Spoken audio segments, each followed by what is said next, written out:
ঘুম এক প্রকারের মৃত্যু, আর জেগে ওঠা আল্লাহর পক্ষ থেকে আবার এক নতুন জীবন।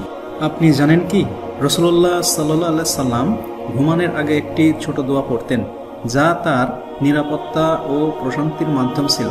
আজ আমরা জানব সেই গুরুত্বপূর্ণ দোয়াটি এবং জানব কেন এটা আমাদের জীবনেও প্রতিদিনের অংশ হওয়া উচিত। এই দোয়াটি হচ্ছে আল্লাহুম্মা বিসমিকা আমুতু ওয়া আহইয়া।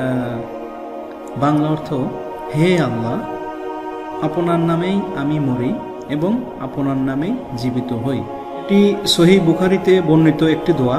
ঘুম এক প্রকারের মৃত্যু, আর জেগে ওঠা আল্লাহর পক্ষ থেকে আবার এক নতুন জীবন।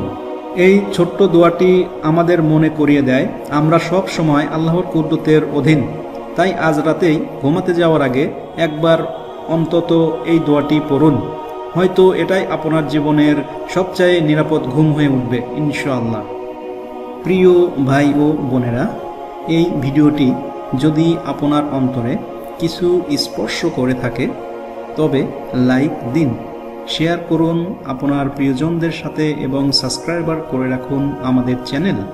এমন আরও হৃদয় ছুঁয়ে যাওয়া ইসলামিক কন্টেন্ট পেতে আমাদের চ্যানেলটি অবশ্যই সাবস্ক্রাইব করে রাখবেন। আসসালামু আলাইকুম ওয়া রাহমাতুল্লাহি ওয়া বারাকাতুহু।